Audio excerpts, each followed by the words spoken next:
Welcome to the deep dive. Today, we're wrapping up our extensive exploration of the pelvic region. We have mapped the major blood vessels, identified the visceral organs, and solidified the bony architecture. Now, we drill down into the absolute final, intricate details of this foundation, the muscular floor and the diamond-shaped compartment beneath it, the pelvic floor and the perineum. Right, it's the finishing layer, but maybe the most functionally critical one. Our mission today is, well, to transform these dense anatomical definitions into genuine insight for you.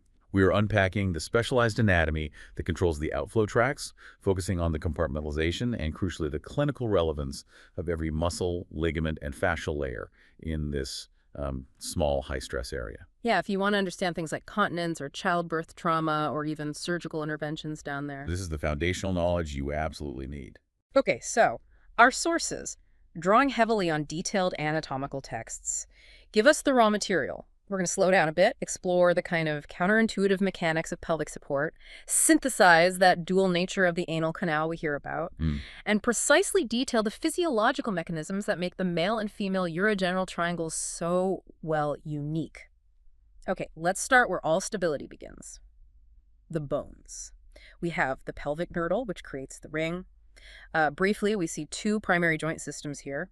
Posteriorly, the sacroiliac joints, that pivotal, incredibly strong connection linking the axial skeleton The spine. to the lower appendicular skeleton, the legs. And anteriorly, you've got the pubic symphysis. It's a secondary cartilaginous joint joined by a fibrocartilaginous interpubic disc. And the text around page 586, I think, make a clear point here that this disc tends to be noticeably wider and more pliable in women. Which makes sense. Yeah, it's an elegant biomechanical adaptation. You need to slightly increase the dimensions of the true pelvis during childbirth, or parturition, as the text calls it. But the real star of the show isn't just the bone itself. It's the ligamentous structure holding it all together.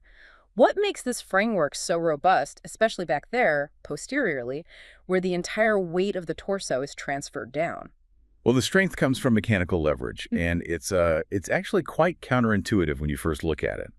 Think about the positioning of those strong posterior sacroiliac ligaments and the interosseous sacroiliac ligaments.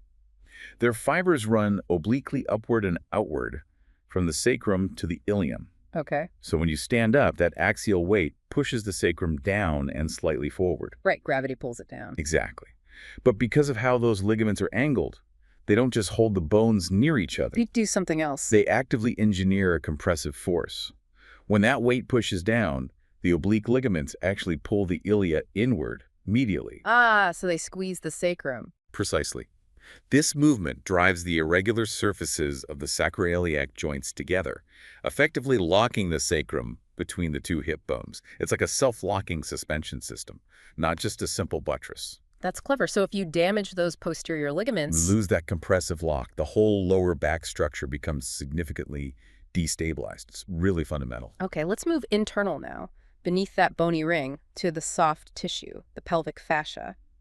We need to distinguish between the two layers, right? Because they define where pathology might spread. We do. First, there's the parietal pelvic fascia. Think of it as the tough, membranous layer lining the muscles that form the walls and floor muscles like obturator internus and piriformis. It's like the interior wallpaper of the pelvic cavity. Okay, lining the walls. Then you have the visceral pelvic fascia. This layer is much looser, more delicate, really, and it directly ensheathes the pelvic organs themselves, forming their sort of adventitial coat. Right, and this is where we hit a critical aha moment, as you put it, regarding support. These two layers have to connect somewhere, especially where the viscera exit the floor. The sources, around page 605, detail a specific thickening where the parietal fascia meets the visceral fascia. That thickening is absolutely key. It's called the tendinous arch of pelvic fascia. It's a continuous, robust bilateral band running from the pubic bones anteriorly, sweeping back toward the sacrum. It's what connects the structural wall, the parietal fascia, to the mobile organs wrapped in visceral fascia. And specifically in the female pelvis, there's a special term for the lateral connection of the visceral fascia around the vagina to this arch, the pericolpium. Why does this specific structure get its own name? What makes it so important clinically? Well, the pericolpium is a key piece of knowledge because it dictates vertical support for more than just the vagina itself. It essentially suspends the vagina between those tendinous arches on the lateral walls. And since the bladder sits superior and anterior to the vagina, The pericarpium helps the vaginal structures bear the entire weight of the bladder fundus. Ah, I see.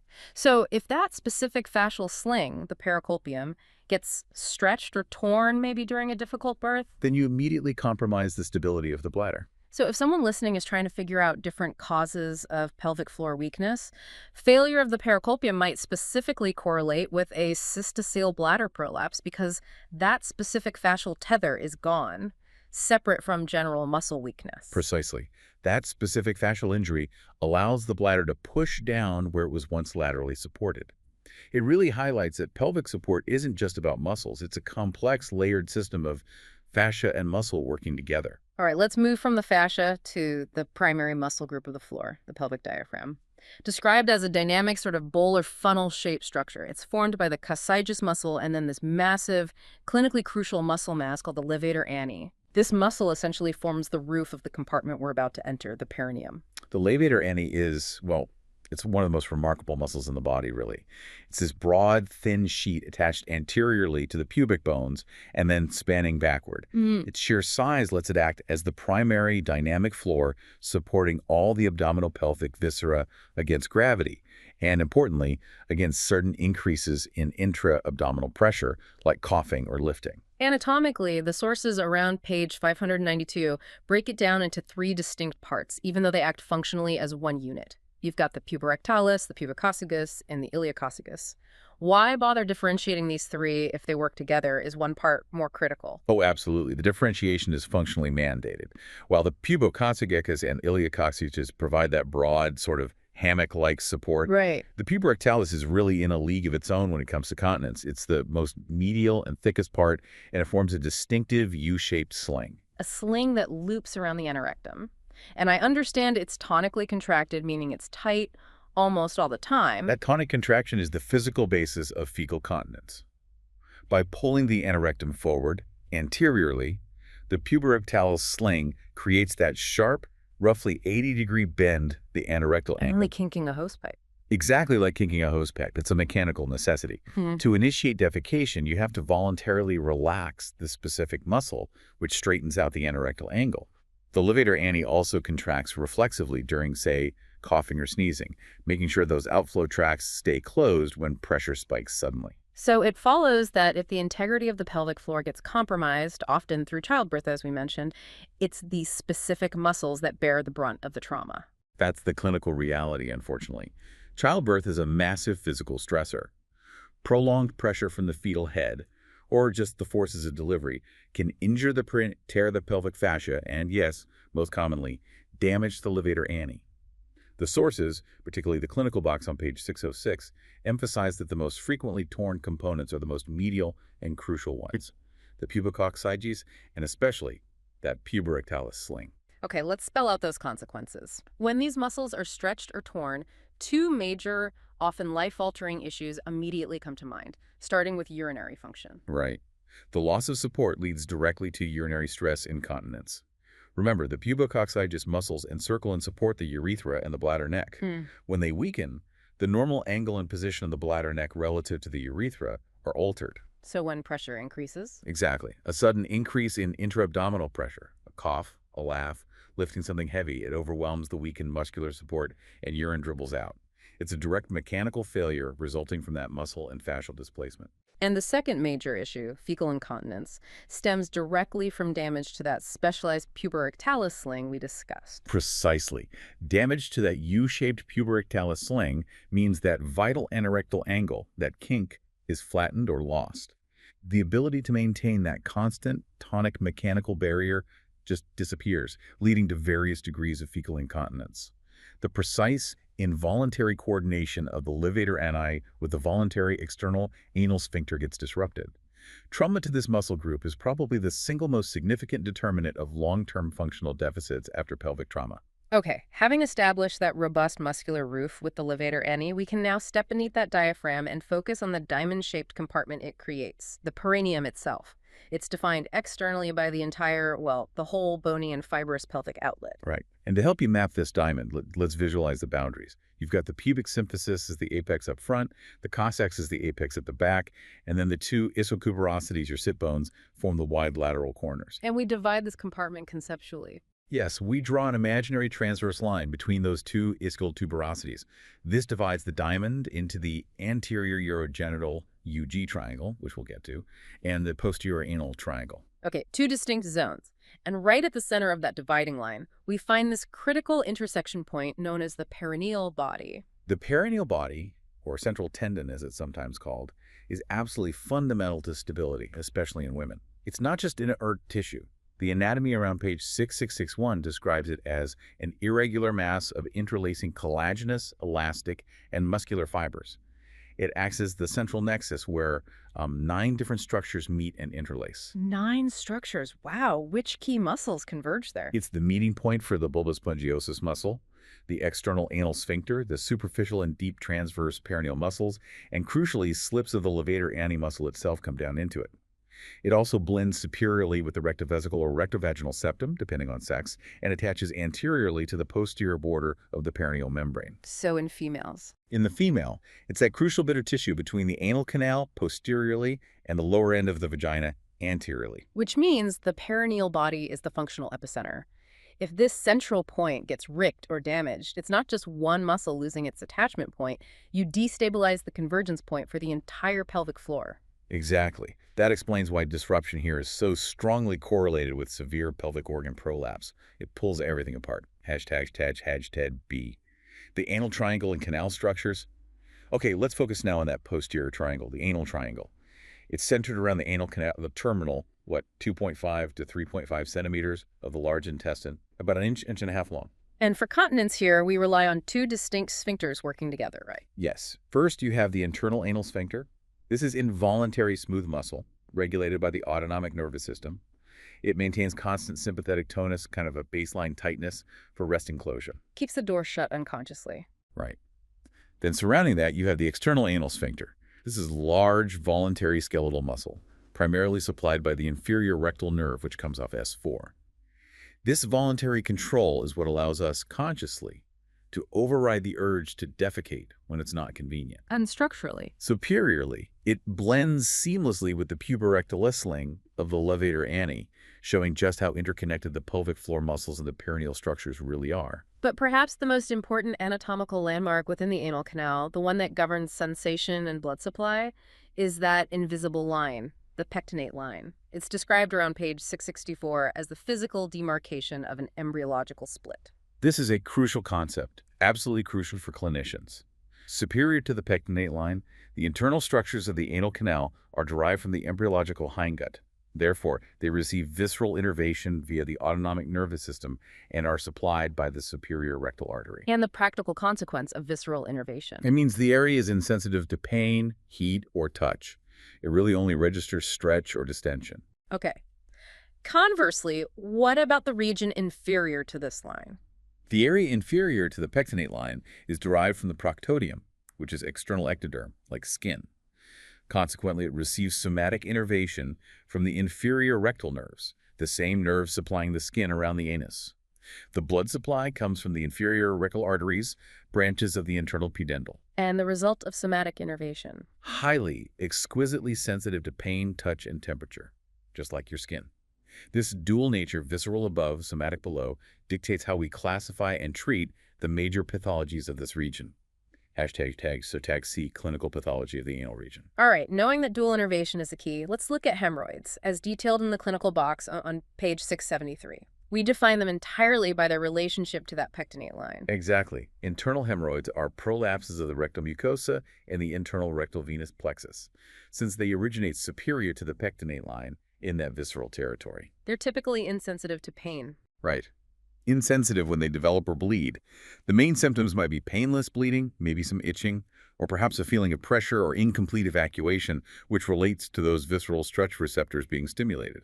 Then we have the opposite, external hemorrhoids. These are thromboses, or clots, in the superficial venous plexus located inferior to the pectinate line. Because they're in that highly sensitive, somatically innervated territory, they're almost universally associated with acute, significant pain. They're covered by skin, not mucosa. So that simple line dictates whether a patient feels just a dull pressure or, well, searing agony. Pretty much, yes. It's a stark difference. We also see highly painful anal fissures. What are those? An anal fissure is a small slit-like tear or ulcer in the skin and mucosa lining the anal canal. They are incredibly painful, usually located in the posterior midline, and crucially, they occur inferior to the anal valves, placing them firmly within that somatically innervated sensitive zone. And the pain causes problems. Yes, the intense pain they cause often leads to spasm of the anal sphincter muscle. This spasm impedes blood flow to the area, which slows down healing and creates this vicious cycle of pain, spasm, and difficulty during defecation. Finally, we need to discuss infection in the surrounding anatomical space, the ischioanal fossa. The text describes these as large, wedge-shaped spaces packed with fat flanking the anal canal. They are unfortunately common reservoirs for infection, which can lead to intensely painful ischioanal abscesses. But what makes these abscesses clinically challenging isn't just the infection itself, but their potential for spread. The two fossa, left and right, are separated anteriorly by the anal canal and perineal body, but crucially, they communicate posteriorly via the deep postinal space. Which means an infection starting on one side can just bypass the anal canal and infect the other side. Precisely. This communication pathway means the infection often spreads to form a characteristic semicircular, or, as the text calls it, horseshoe-shaped abscess that wraps around the posterior aspect of the anal canal. Recognizing this potential spread is vital for a surgeon. Drainage needs to be comprehensive, addressing the risk of infection tracking across that midline communication. Otherwise, it'll just recur. Okay, now we cross that imaginary central tendon line and move anteriorly into the urogenital triangle, starting with the male anatomy. The urethra here is this long, muscular conduit, about 18 to 22 centimeters, responsible for conveying both urine and semen. Right. And anatomically, we break it down into 4 parts, as described around page 665. There's the short intramural part in the bladder neck, then the prostatic part, which is surrounded by the prostate gland. That's where the ejaculatory ducts open into it. Okay. Then comes the intermediate, or membranous part, which traverses the deep perineal pouch, and finally the long spongy or penile part that runs through the corpus spongiosum all the way out to the glands. Our sources emphasize the clinical significance of that intermediate part. Why is this section so important, or maybe vulnerable? Well, the intermediate part, as it passes through the deep perineal pouch and is surrounded by the external urethral sphincter, is not only the narrowest fixed part of the entire urethra, but it's also the least protected externally. This makes it particularly vulnerable to trauma associated with pelvic fractures. From shearing forces. Exactly. And knowing the narrowest points, the intermediate part and the external urethral orifice at the very tip is critical for things like safe urethral catheterization. You need to navigate those narrowings carefully. Right. Now, the function of the UG triangle also depends heavily on the muscles in the superficial perineal pouch. Let's break down the 2 main players here, based on table 6.9 perhaps, the ischiocavernosus and the bulbospongiosus. Okay. The ischiocavernosus muscles surround the crura. Those are the roots of the corpora cavernosa, the main erectile bodies. When these muscles contract, they physically compress the crura. This acts like a pump, forcing blood from the roots into the distal erectile tissue of the corpora cavernosa, which significantly enhances the rigidity and turgidity of the erection. Pumps up the pressure. And the bulbospongiosus muscles, they cover the bulb of the penis and the corpus spongiosum. What's its specialized role? It has a multifaceted function, really. During the end phase of urination or after ejaculation, its contraction is vital for compressing the bulb, effectively stripping any residual urine or semen out of the spongy urethra. Clears the pipe. Exactly. But perhaps more critically for sexual function, during erection, its contraction compresses the bulb and indirectly the deep dorsal vein of the penis, which runs just above it. This impedes venous outflow, helping to maintain the high pressure required for a sustained rigid erection. So these superficial muscles aren't just hanging out there. They are the active machinery that ensures the maintenance of the erectile state by engineering a kind of hydraulic closure. That's a good way to put it, yes. They're crucial for maintaining rigidity. #B, the mechanism of sexual function. And sexual function itself, as detailed around page 667, is a perfect study in neurological timing. You see this beautiful transition from parasympathetic control to sympathetic, and then involving somatic nerves as well. Erection is the first stage, and it's driven entirely by parasympathetic stimulation originating from the S2-S4 spinal cord segments, traveling via the cavernous nerves. Let's elaborate on that parasympathetic role. What does it actually do to the vascular system to cause erection? The neurotransmitters released by these nerves cause the smooth muscle within the walls of the helicine arteries, those little corkscrew arteries, supplying the erectile tissue and also the smooth muscle within the trabeculae of the corpora cavernosa to relax. Relaxation leads to erection. Sounds counterintuitive. It does, but it makes sense vascularly. This relaxation opens up the arteries, allowing a massive rush of arterial blood flow into the cavernous spaces, causing engorgement. Once those spaces are engorged with blood, the combined actions of the bulbospongiosus and ischiocavernosus muscles mechanically impede the venous return, trapping the blood and arterial pressure and thus maintaining rigidity. Okay, got it. The next phase is emission. This is a complete shift in autonomic control, isn't it? Exactly. Emission is a sympathetic response, orchestrated primarily by the L1, L2 spinal segments. This is really the preparation stage.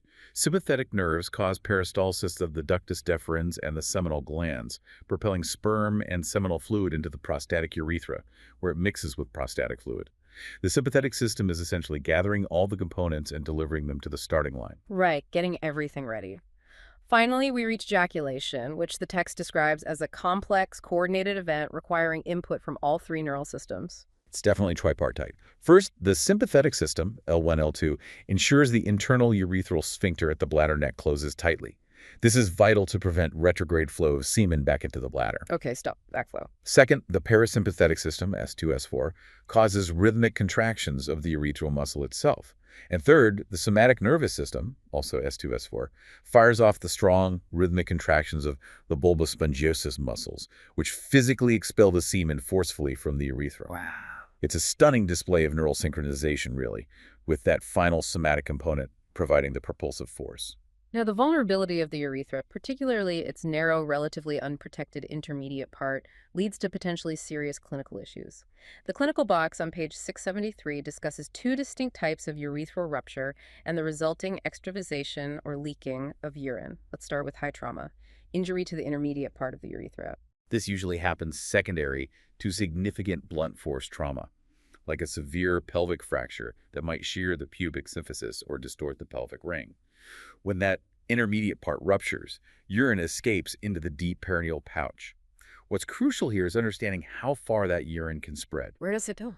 Because the deep pouch communicates superiorly through the urogenital hiatus in the pelvic diaphragm and surrounds structures like the prostate, the extrafaded urine can spread extraperitoneally upwards, potentially tracking around the prostate and even towards the bladder. It stays deep. Okay. Now for the perhaps more common lower trauma injury, rupture of the spongy urethra, often from what's called a straddle injury, like falling forcefully onto a bicycle crossbar or a fence, crushing the bulb of the penis against the pubic arch. Right. In this case, the urine enters the superficial perineal space. Now, unlike the deep injury, the spread here is highly restricted by the specific fascial attachments of the perineum. This is a vital anatomical detail to remember. The urine is confined to the superficial compartment by layers like callus fascia. So where can it go in the superficial space? It can easily travel forward into the loose connective tissue of the scrotum, making it swell significantly. It can spread around the shaft of the penis, deep to the superficial penile fascia, Bartow's fascia. And it can even track superiorly up the anterior abdominal wall, but importantly, deep to the membranous layer of the subcutaneous connective tissue, Scarpa's fascia. But the key takeaway clinically is what it cannot do where it's contained. Exactly. It cannot pass posteriorly into the anal triangle because callus fascia fuses with the posterior edge of the perineal membrane, and it cannot travel laterally down into the thighs because that same fascia is firmly attached along the istiopubic rami and fascia lata of the thigh. Understanding these fascial barriers is absolutely essential for predicting the patient's presentation and planning appropriate surgical drainage if needed. All right, shifting focus now to the female urogenital triangle. The external genitalia, collectively known as the vulva or pudendum, encompasses several structures listed around page 668. The mons pubis, the labia majora and minora, the vestibule of the vagina, the clitoris, and the bulbs of the vestibule. That's right. And the clitoris is the developmental homologue of the penis. It features a root formed by two crura attached to the ischiopubic rami, a body formed by the convergence of the crura, and a highly sensitive glands at the tip. Just like in the male, the crura are covered by the ischiocavernosus muscles, which function similarly to aid in engorgement by compressing venous return from the clitoris. Okay. The area enclosed by the labia minora is called the vestibule. This is an important space because it's where we find the openings of the urethra anteriorly, the vagina posteriorly, and also the tiny ducts of the greater vestibular glands, often called Bartholin glands. Yes, and these glands are clinically significant. They normally produce lubricating mucus, especially during sexual arousal, but their ducts are quite susceptible to blockage and subsequent infection. Bartholinitis, inflammation of the gland, or the formation of Bartholin cysts if the duct is blocked, can cause substantial enlargement. The sources mention they can swell up to 4 to 5 centimeters, leading to significant discomfort, pain, and pressure, sometimes even on adjacent structures like the rectum. That's quite large. And regarding sensation, particularly to the highly sensitive clitoris, the neurovasculature involves a branch of the primary nerve of the perineum, doesn't it? It does. Sensation to the gland clitoris, which is densely packed with nerve endings, is delivered primarily by the dorsal nerve of the clitoris. This is a key terminal branch of the pudendal nerve, carrying fibers from S2 to S4 spinal segments. The pudendal nerve is the workhorse ensuring all the somatic structures of the perineum muscles and skin are innervated, which, as we'll discuss, makes it central to interventions like nerve blocks for pain relief. Let's revisit that critical failure mechanism we touched on earlier, the loss of pelvic support. When that multi-layered system, the levator antemuscles, the central perineal body, and those specialized fascial supports like the pericardium is compromised, often by childbirth, we see pelvic organ prolapse, POP. This is covered in the clinical box starting around page 671. That's right. POP occurs when the pelvic viscera descend or bulge downwards from their normal anatomical position. The key types are usually defined by which organ is pushing into the vaginal wall. So cystocele is the prolapse or bulging of the bladder, usually into the anterior vaginal wall. Erectocele is the prolapse of the rectum into the posterior vaginal wall. And an enterocele involves the small intestine prolapsing down into the rectovaginal pouch, often bulging the upper posterior vaginal wall. And the common thread is usually? The common thread is the failure of the supporting structures. The muscles and fascia of the pelvic floor are often stretched, torn, or denervated during pregnancy and delivery, or sometimes due to chronic straining or age-related tissue changes. To quantify this descent clinically, clinicians often use structured methods, like the POP quantification, POPQ system. What does this system actually measure? How does it work? It's essentially a standardized, grid-based system designed to be repeatable and objective. It measures the descent or position of specific points on the vaginal walls and the cervix, or vaginal cuff post-hysterectomy, relative to a fixed reference point, the plane of the hymenal ring. So you measure how far things have dropped. Exactly. For instance, points like BA on the anterior vaginal wall, related to the bladder position, and BABA on the posterior vaginal wall, related to the rectum, are measured in centimeters relative to the hymen negative numbers if they are still inside, positive numbers if they protrude past the hymen. This allows clinicians to assign one of 4 stages or degrees of severity for the prolapse, which helps guide treatment decisions, often involving surgical repair or reinforcement of those lost muscular and fascial attachments. Speaking of interventions during childbirth, the episiotomy, that surgical incision made to enlarge the vaginal orifice, is discussed extensively in our sources, even though its routine performance has declined significantly over the years. Why was the design of the incision specifically medial-lateral versus a straight median cut considered so anatomically important? The choice of incision type was entirely about protecting the perineal body and, critically, the anal sphincter complex from uncontrolled tearing during delivery. A median episiotomy cuts directly downwards in the midline, straight through the perineal body towards the anal sphincter. While it was thought to heal more easily and be less painful initially, There was a big downside. a huge potential downside. It carried a significantly higher risk of extending uncontrollably during the final stages of delivery, tearing right through the external and sometimes internal anal sphincter, resulting in what's called a 3rd or 4th degree laceration. This could lead to long-term devastating consequences like fecal incontinence.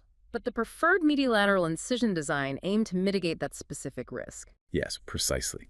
The medial-lateral incision is angled sharply away from the midline, usually starting at the posterior fourchette and directed down and laterally. The key is that the cut circumvents the central, crucial perineal body entirely, by directing any potential tearing laterally, away from the midline structures.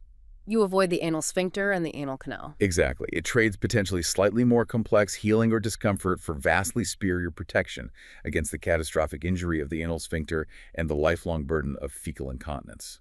That anatomical consideration was paramount. Finally, let's discuss pain relief during labor, focusing on peripheral nerve blocks. The pudendal nerve block specifically targets the main somatic nerve, the perineum. How does that work, and what are its limitations? Okay, so the pudendal nerve block is a localized anesthetic technique. It provides anesthesia primarily to the dermatomes supplied by the pudendal nerve, which are S2, S3, and S4.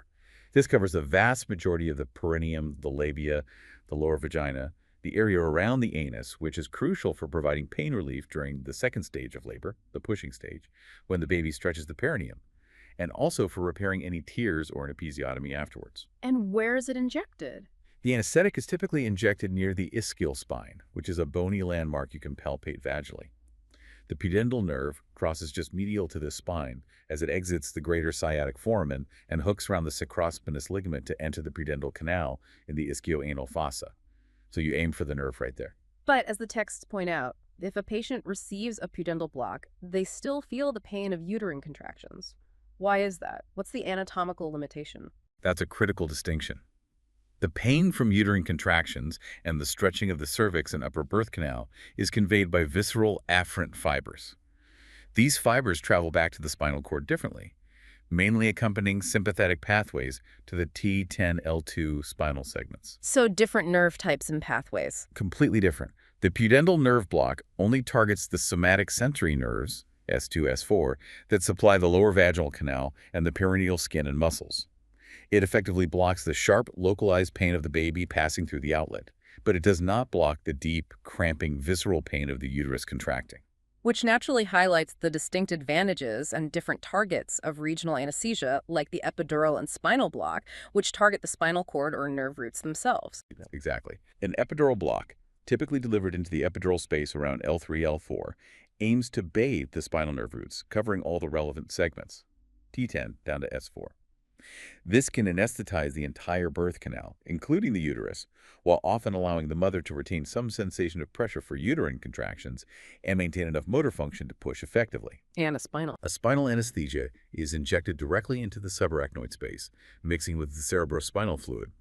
This produces a much faster, denser, and more complete block of virtually all sensation and motor function below the waist, including uterine contractions.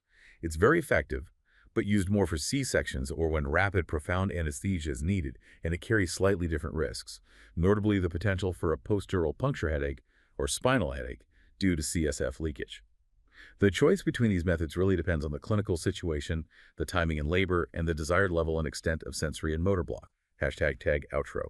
You know, when you step back and synthesize this deep dive, what really stands out is the breathtaking density and specialization packed into the perineum. It's such a small, diamond-shaped region anatomically, yet it serves as this critical muscular fascial nexus for three absolutely vital yet distinct functions: structural support, urinary and fecal continence, and reproduction. Yeah, it's incredibly complex. And that precise embryological and neurovascular split, which we saw so dramatically demonstrated at the pectinate line in the anal canal, really dictates pathology and clinical intervention strategies across the board. Understanding the tonic function of the levator ani, particularly that puberectalis sling, and the structural importance of the perineal body is just foundational to interpreting almost all pelvic floor complaints you might encounter. Absolutely. Our deep dive today really moved from that clever compressive lock of the pelvic girdle bones right down through the sophisticated muscular sling of the levator ani. We defined the functional consequences of the anal canal's dual innervation, that visceral versus somatic split. We explored the critical mechanisms of sexual function and those important fascial boundaries in the male UG triangle. And finally, detailed the really vital clinical landscape of female UG support, prolapse, episiotomy rationale, and pain management options like the pudendal block versus epidurals. We've definitely confirmed that pretty much every centimeter of this area is functionally critical and highly specialized. So reflecting on all that, what does this mean for the future of intervention? We spent significant time emphasizing how the perineal body acts as that central musculofibrous anchor connecting all these systems, making it tragically vulnerable to trauma, especially during childbirth. A major clinical problem. Right. So considering the sheer scale of postpartum pelvic organ prolapse worldwide, and the fact that current surgical repairs often have to rely on the patient's own potentially compromised local tissues, here's a thought. How might future surgical advancements look towards using sophisticated, perhaps customized bioengineered materials, things like advanced hydrogels or maybe even synthetic ligament replacements to actively reinforce or even reconstruct that central tendon, the perineal body? Could we potentially eradicate severe postpartum pelvic organ prolapse entirely by focusing on engineering that central anchor point? That's a fascinating prospect. Mm, It certainly requires a deep understanding of the intricate anatomy we've laid out today to even begin designing such solutions. A real challenge for bioengineering informed by anatomy. indeed. Well, thanks for joining us for this deep dive into the complex world of the pelvic floor and perineum. Thanks for listening to The Deep Dive.